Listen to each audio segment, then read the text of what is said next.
Bismillahirrahmanirrahim. Assalamualaikum warahmatullahi wabarakatuh. Bersua dalam berita perdana malam ini, saya Husin Ismail. Saya Wazna Fakriana Osman. Berita-berita utama malam ini.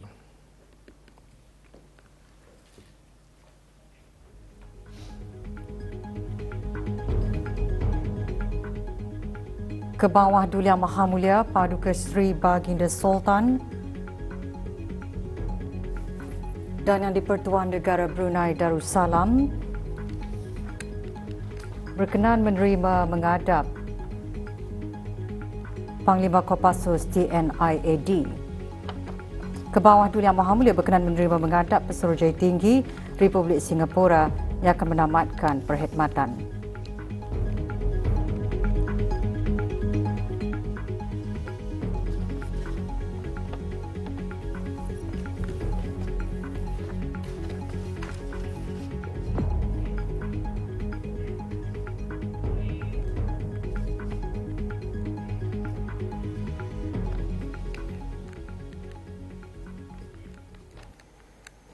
Ke bawah Duli Yang Maha Mulia Paduka Seri Baginda Sultan Haji Hassanah Bolkiah Muizzaddin Wad Daulah, ibni almarhum Sultan Haji Umar Ali Saifuddin Sa'dul Khairiwaddin, Sultan dan Yang di-Pertuan Negara Brunei Darussalam petang tadi berkenan menerima menghadap Yang Terhormat Letnan Jeneral TNI John Afriyandi SIP MSDA, Panglima Komando Pasukan Khusus Tentera Nasional Indonesia Angkatan Darat Kopassus TNI AD. Yang Terhormat dan rombongan berada di negara Brunei Darussalam bagi lawatan rasmi selama 4 hari bermula dari 2 Disember 2025 bersempena dengan pelaksanaan eksersis Petir Sakti 09-2025, latihan bersama Kopassus TNI AD dan Regimen Pasukan Khas Angkatan Bersenjata Diraja Brunei.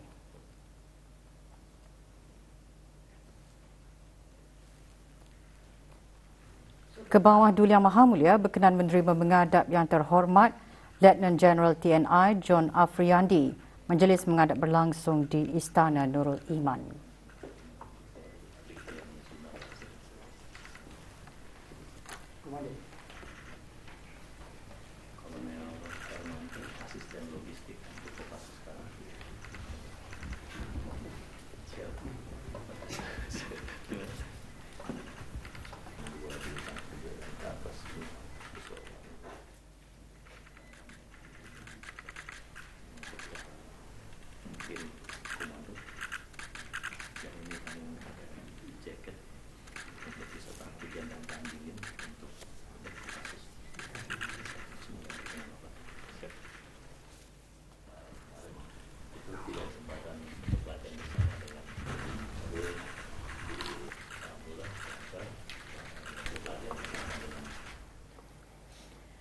Ke bawah Duli Yang Maha Mulia Paduka Seri Baginda Sultan dan Yang di-Pertuan Negara Brunei Darussalam petang tadi berkenan menerima menghadap Tuan Yang Terutama Lawrence Bay, Pesuruhjaya Tinggi Republik Singapura ke negara Brunei Darussalam yang akan menamatkan perkhidmatan. Tuan Yang Terutama telah menyembahkan surat tauliah pelantikan ke hadapan Majlis ke bawah Duli Yang Maha Mulia pada 13 September 2023. Ke bawah Duli Yang Maha Mulia berkenan menerima menghadap Tuan Yang Terutama Lawrence Bay. Majlis menghadap berlangsung di Istana Nurul Iman.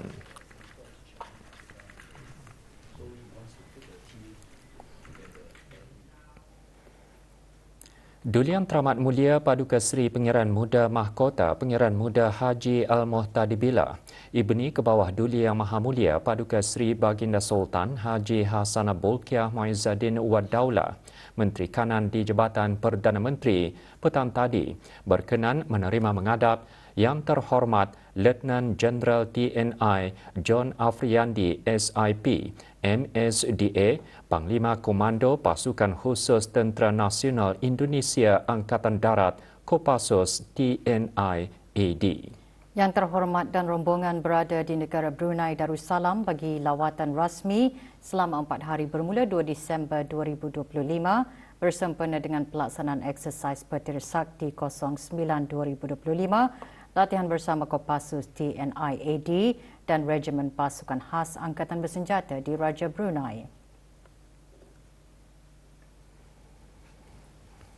Duli Yang Teramat Mulia berkenan menerima menghadap Yang Terhormat Letnan Jeneral TNI John Afriandi.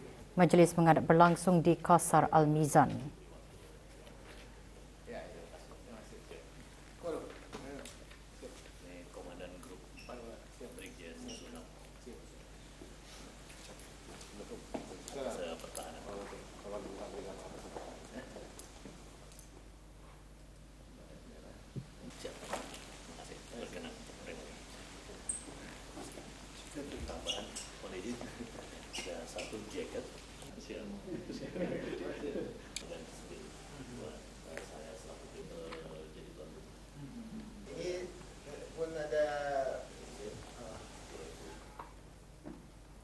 Hari Sukarelawan Antarabangsa yang disambut setiap 5 Disember merupakan sambutan tahunan yang diiktiraf Pertubuhan Bangsa-Bangsa Bersatu PBB.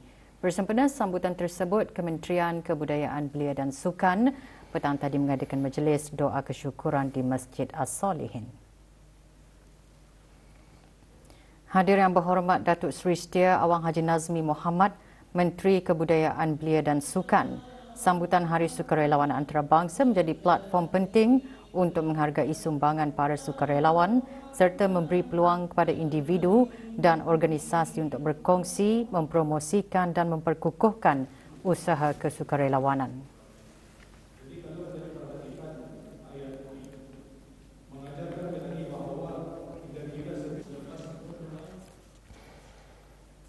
Kedutaan Diraja Thailand di negara Brunei Darussalam semalam mengadakan majlis resepsi sempena ulang tahun ke bawah Duli Yang Maha Mulia Raja Bhumibol Adulyadej dan Hari Kebangsaan Thailand.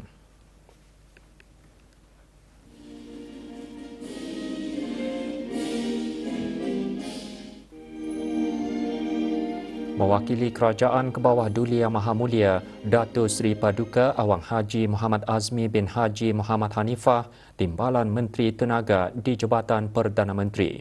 Majlis berlangsung di Royal Berkshire Hall, Royal Brunei Polo and Riding Club, Jerudong.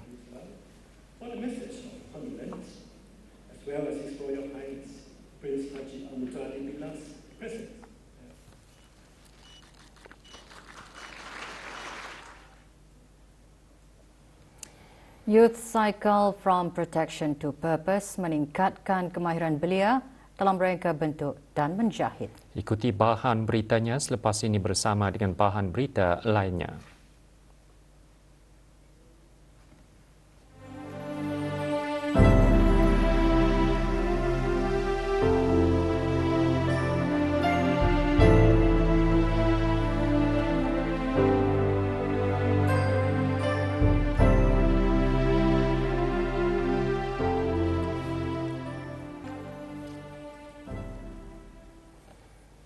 Youth Cycle from Protection to Purpose, anjuran Petronas Carigali Brunei Limited PCBL dengan kerjasama Pusat Pembangunan Belia PPB merupakan satu inisiatif yang menukar pakaian kelengkapan perlindungan diri PPE terpakai kepada ciptaan yang berfungsi dan artistik. Program selama 4 hari dengan 13 peserta yang dilatih berakhir hari ini dengan majlis penghargaan dan penyampaian hadiah projek. Majlis berlangsung di Pusat Pembangunan Belia, Tanah Jambu.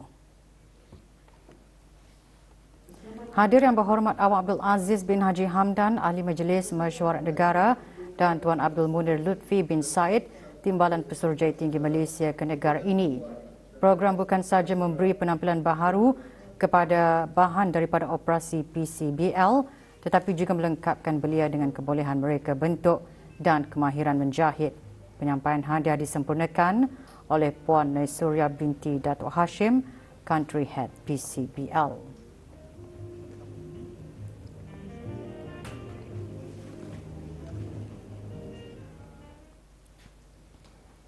Empat belas orang ketua dan wakil keluarga yang mengalami kebakaran rumah baru-baru ini menerima sumbangan bantuan derma. Majlis diadakan pagi tadi di Jabatan Daerah Brunei dan Muara, Brakas. Setiap keluarga menerima $1,000 dan $2,000 didermakan ke tabung amal daerah Brunei dan Muara. Hadir Pengiran Muhammad Amir Mubarak bin Pengiran Haji Hashim, pemangku pegawai daerah Brunei dan Muara. Selaku pengerusi tabung amal Jabatan Daerah Brunei dan Muara, penyerahan sumbangan derma disempurnakan oleh Yang Dimuliakan Pihin Kapitan Lela Diraja Datu Paduka Awang Goh King Chin. Juga hadir Yang Berhormat Awang Amran bin Haji Maidin, Ahli Majlis Mesyuarat Negara.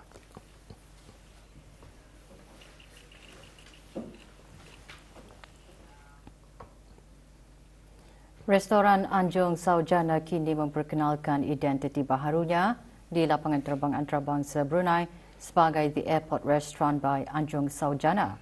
Penjenamaan semula itu merupakan satu lagi lembaran baharu bagi restoran tersebut sekaligus mengukuhkan kedudukannya sebagai destinasi makan utama di lapangan terbang. Majlis pelancaran penjenamaan itu berlangsung petang tadi di lapangan terbang antarabangsa Brunei.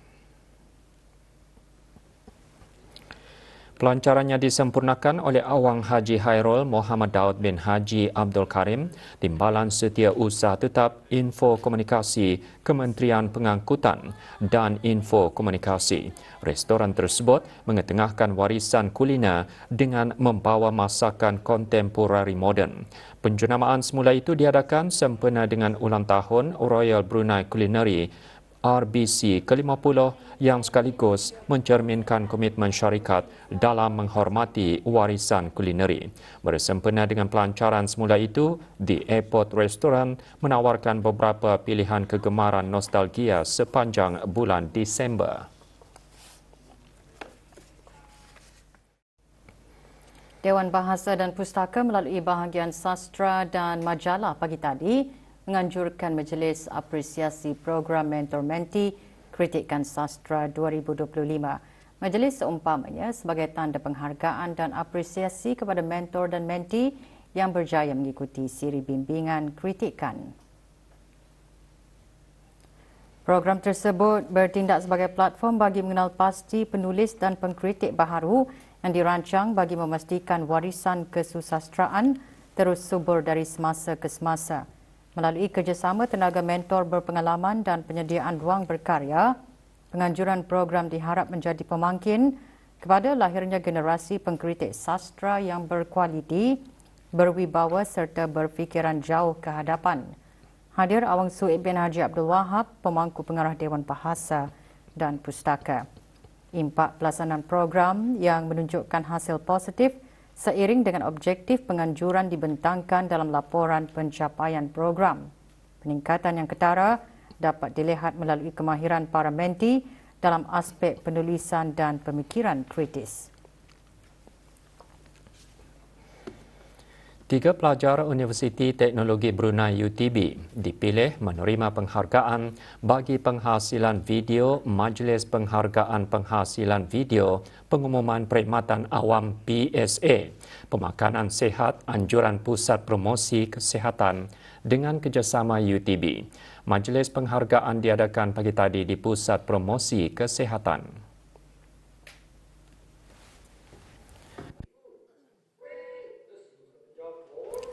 Video tersebut digunakan sebagai bahan pendidikan dalam sesi ceramah, jeraiwara dan aktiviti kesihatan di sekolah-sekolah serta dipaparkan di klinik dan hospital kerajaan serta klinik swasta yang berminat bagi memperluas capaian mesej pemakanan sihat kepada orang ramai pelbagai peringkat. Penerimanya Awang Muhammad Mahyuddin Solihin Syamsuddin, Dayang Ifah Iziani binti Muhammad Nawawi dan Awang Abdul Wafi bin Abdul Razak. Antara yang hadir, Dr. Dayang Syazana Abdullah Lim, Pengarah Pusat Penyelidikan Sains dan Teknologi Agri Makanan UTB.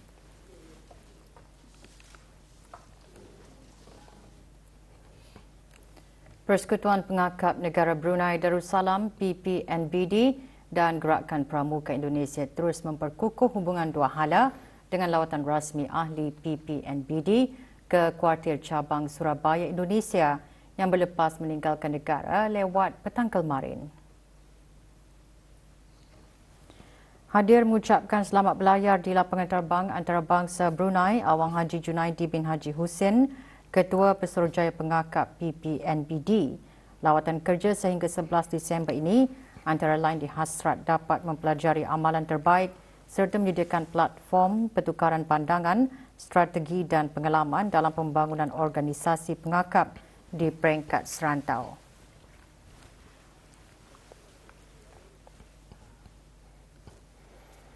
Taklimat cuaca kebangsaan sebagai wadah meningkatkan kefahaman dan kepekaan pelbagai kumpulan pengguna dan orang ramai mengenai keadaan cuaca semasa negara Brunei Darussalam. Taklimat memfokuskan kepada keadaan cuaca iklim dan ramalan cuaca jangka panjang bagi monsun Timur Laut yang bermula pada 18 November 2025 dan tempoh peralihan monsun bermula April 2026. Taklimat seumpamanya dijadikan pemudacara kesiapsiagaan kumpulan pengguna dan orang ramai dalam membuat perancangan dan sebarang tindakan awal dalam menghadapi sebarang keadaan cuaca. Taklimat dihadiri lebih 100 peserta melibatkan agensi kerajaan, pihak swasta dan orang ramai. Dianjurkan oleh Jabatan Kaji Cuaca Brunei Darussalam, Kementerian Pengangkutan dan Info Komunikasi. Taklimat diadakan pagi tadi di Jabatan Penerangan.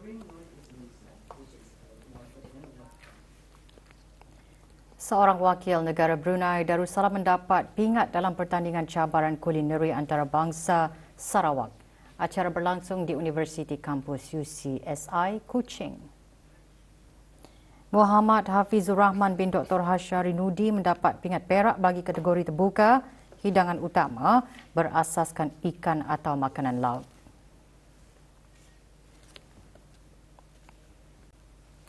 Jabatan Perancangan Ekonomi dan Statistik JPES, Kementerian Keuangan dan Ekonomi telah mengendalikan banci ekonomi perusahaan BEP 2024 mulai 1 Julai hingga 31 Ogos 2024. Objektif utamanya mengumpul maklumat komprehensif dan terkini berkaitan pertumbuhan, sumbangan, komposisi dan taburan kegiatan ekonomi yang dijalankan oleh perusahaan-perusahaan di sektor swasta.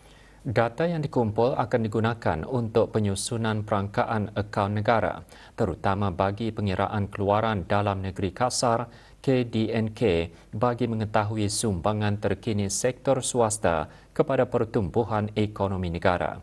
JPES mengeluarkan laporan penemuan awal BEP 2024 memuatkan hasil penemuan awal mengenai saiz, pekerja dan prestasi perusahaan di sektor swasta bagi tahun 2023.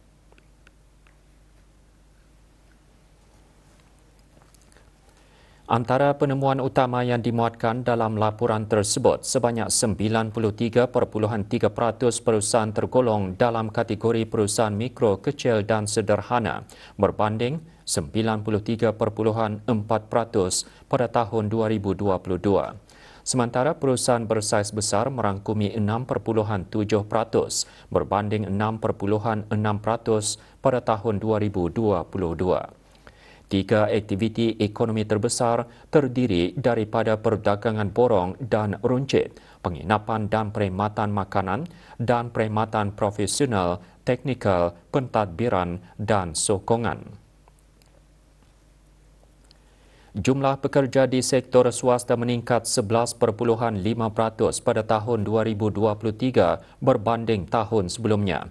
Penyertaan pekerja tempatan dalam sektor swasta terus meningkat 6.6% pada tahun 2023. Aktiviti perdagangan borong dan runcit merupakan penyumbang terbesar peluang pekerjaan di sektor swasta, diikuti perkhidmatan profesional, teknikal, pentadbiran dan sokongan serta sektor pembinaan. Pendapatan terbesar disumbangkan oleh aktiviti perkilangan, diikuti oleh aktiviti perdagangan borong dan runcit dan aktiviti perlombongan dan pengkuarian. Laporan penemuan ringkas BEP boleh didapati melalui laman sesawang JPES. Separuh jalan di Jalan Perdana Menteri berdekatan pusat memberi belah Times Square ditutup sementara pada 6 hingga 7 Disember bermula 5 pagi hingga 10 malam.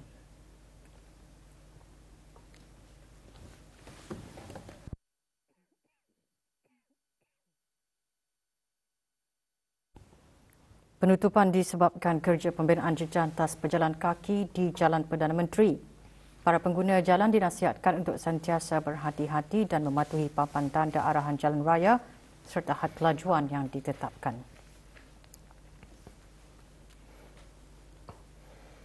Kerja-kerja segera penggantian pam air mentah loji rawatan air layong daerah Tutong sedang giat dilaksanakan. Sementara itu, kerja-kerja segera pembaikan paip air berdepanan loji rawatan agis-agis Sungai Liang daerah Belait juga sedang dibuat pada masa ini.